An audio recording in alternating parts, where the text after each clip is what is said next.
শুভ সকাল সবাইকে। আবারও আসলাম আপনাদের জন্য স্বাদ ও লাবণ্যময় নিয়ে আসলাম আলু ভাজি। আলু ভাজি করে দেখাবো আপনাদেরকে। দেখতেই পাচ্ছেন আমি এখানে 4টা আলু একদম কুচি করে নিয়েছি। নিয়ে এখন আমি সুন্দরভাবে ধুয়ে ক্লিন করে দেখাবো আপনাদেরকে, সাথেই থাকবে। আমি আপনাদেরকে আলু ভাজির একটা মেসেজ দিচ্ছি। আলু ভাজি কখনো ধুয়ে কাটবেন না, কেটে ধোবেন, তাহলে আপনার আলু ভাজি থেকে যে একটা আটা থাকে, সেই আটাটা কিন্তু ক্লিন হয়ে যায়। তাছাড়া যদি আপনারা ধুয়ে কাটেন, ওই আটাটা থেকে যায়, থেকে গেলে ভাজি করলে পর্যন্ত সেটা স্বাদও লাগে না, আর ভাজিটা আটা আটা হয়। আর যখনই আপনারা কেটে ধোবেন তখন ভাজিটাও ঝরঝরা কুড়মুড়ে মচমচে হবে। এ দেখেন, দেখতেই পাচ্ছেন আমি ধুয়ে নিলাম খুবই ভালো করে, একদম ঝরঝরা হয়ে গেছে। এখন চলে যাচ্ছে চুলোতে, বাকিটা চুলোয় দেখাবো। চলে আসলাম চুলোতে, দেখতেই পাচ্ছেন আমি এখানে একটা প্যান বসিয়ে দিলাম আর দিয়ে দিলাম শুকনো মরিচ কতগুলো। আর আমি এখানে আলু ভাজিটা সর্ষের তেল দিয়ে ভাজলে খুবই ভালো লাগে, আমি সর্ষের তেল দিয়ে দিচ্ছি। দিয়ে দিচ্ছি কালো জিরের ফোড়ন। কালো জিরে দিয়ে আর শুকনো মরিচের সাথে একটু ভেজে নিচ্ছি গরম তেলের মধ্যে। হয়ে গেলে দিয়ে দিতে হবে পেঁয়াজ কুচি দিয়ে এখন সুন্দর করে আমি নাড়াচাড়া দিয়ে পেঁয়াজটাকে একটু ব্রাউন কালার করে নেব। সুন্দর একটা কালার এসে গেছে পেঁয়াজের। এখন দিয়ে দিতে হবে এখানে স্বাদ মতো লবণ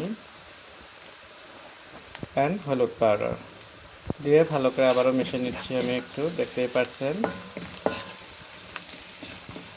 এখন আমি এখানে দিয়ে দেব কুচি করা আলু আর লঙ্কা, দুটো কাঁচামরিচ দেবো, কাঁচামরিচের একটু ফ্লেভারটা আসার জন্য। সুন্দর করে এখন আমি পেঁয়াজের সাথে মিশিয়ে নিচ্ছি এভাবে লাড়াচাড়া দিয়ে।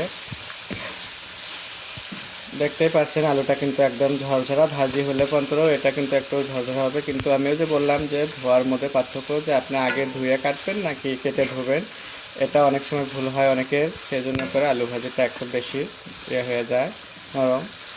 তো আমি এইভাবে এখন এটাকে মিশিয়ে নিলাম। এখন ঢাকনা দিয়ে আমি 2 মিনিটের জন্য একটু রেখে দেবো।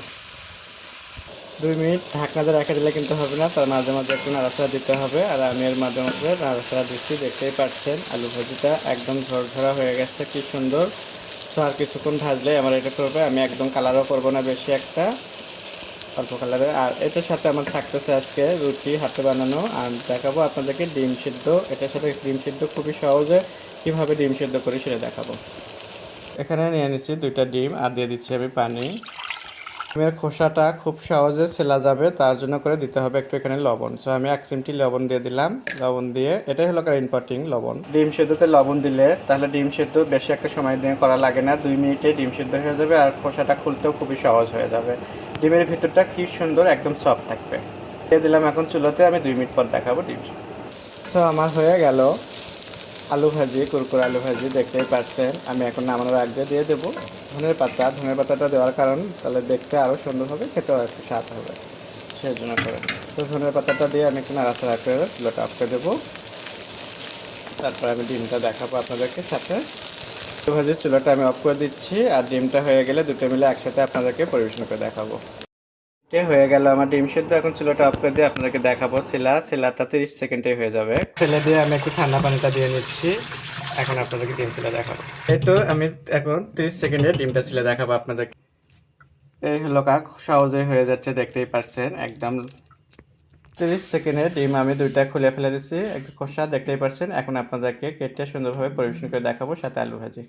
ডিমটা কাটার পরে দেখতেই পাচ্ছেন কত সুন্দর ভিতরে কুসুমটা রয়ে গেছে, কিন্তু একদম সফট অ্যান্ড লাল কালারের। উপর দিয়ে আমি একটু লবণ দিলাম আর হলো গোলমরিচ পাউডার দিচ্ছি পরিবেশনের জন্য, আর এটা খেতেও কিন্তু ভালো লাগে।